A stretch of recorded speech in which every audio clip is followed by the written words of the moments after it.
Red Bull's Max Verstappen dominated the 2023 F1 season, scoring more points than Sergio Perez and Lewis Hamilton combined. He secured his third F1 title in 2023 and nothing seems to hold him off from his fourth, which would equal former Red Bull driver Sebastian Vettel's tally.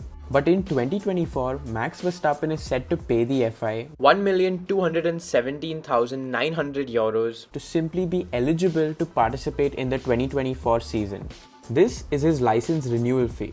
But who determines these amounts and what license are we talking about? Let's take a closer look. Formula 1 is protected by what's called a super license. Racing has a lot to do with funding. As a race driver, it is you who pays teams to race for them. Imagine this, you require Wi-Fi, for which you visit a Wi-Fi provider. In exchange of funds, they offer you their services. It's the same thing with racing. Since a team offers you their services, it is you who pays them. As you slowly become a more competitive driver and start winning for the team, they charge you smaller amounts and eventually the role switches where you're a great driver and get paid to race. Sometimes drivers might be super talented but lack funds, and so their careers are cut short. Esteban Ocon's parents reportedly sold their house and lived in a van traveling for all his races to be able to afford his racing career. On the other hand, we have Lance Stroll, who despite having a competitive initial career, had his father purchase an entire F1 team, securing his contract for life. Back in the day, we'd see many guest entries who managed to jump into F1 simply because of the funds they had. There was no real criteria to be part of F1.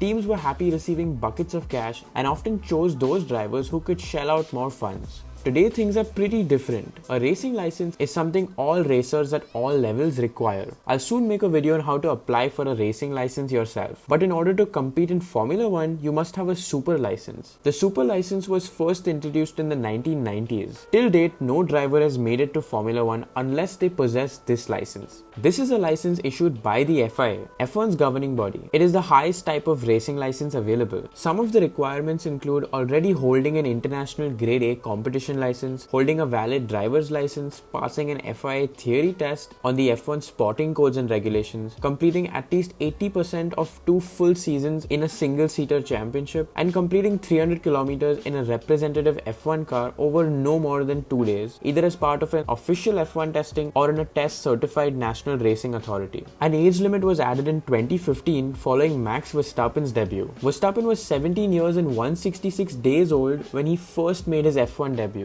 F1 now mandates drivers to be above 18 to prevent any unsafe and inexperienced drivers from competing. But the most challenging requirement is accumulating at least 40 super points in 3 years. Various championships outside F1 offer super points based on where you finish in the season. Here's a list for various championships and the points you'd get. To attain a super license, you need 40 super points in just 3 years. If you collect 10 points in year 1, year 2 and year 3, at the beginning of year 4, you'd lose the first year's points. And so you'll need to collect those points again before you get your super license. If you do manage to collect 40 points within the time period, you will attain a super license and you're eligible to race in F1. But there is no guarantee that you will get a seat in F1. F1 is still one of the most ridiculously challenging places to compete, with only 20 seats available and tons of capable drivers, including ones coming out of retirement. Once you attain a super license but are not part of F1, the license is eligible for 3 seasons. This means that drivers such as Nick De Vries, who dropped out of AlphaTauri, could reapply for their super license and make his F1 return in the next few years. Similarly, Felipe Drugovich, who won the 2022 Formula 2 title, has enough super points and attained a super license. But he's still not in F1, and if he fails to get a drive in 2025, he may lose his super license. Finally, if you made it to Formula 1, you need to renew your super license. For this, you need to pay a license renewal fee. This is made up of 2 parts.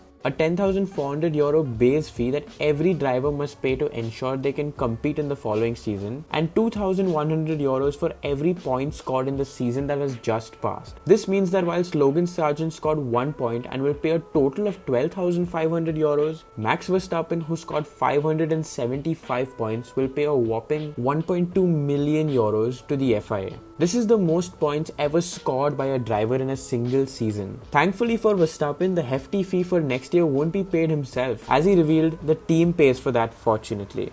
Red Bull is the only team to confirm that they would be paying for Verstappen's license renewal fee, and it is not known whether his teammates Sergio Perez or other drivers will have to pay for their own fees. But this comes as no shock. The three-time world champion won 19 of the 22 races in 2023. In fact, his salary for 2023 alone was a cool $45 million, on top of which he received another $25 million in bonuses. Fortunately for Red Bull, the drivers' salaries and fees are not included in the FIA's $135 million budget cap, which ensures teams limit spending and gives a more level playing field for the other teams. How many points do you think Max will score this season? And what are your championship predictions? Let me know in the comments below, and be sure to like and subscribe for more such content.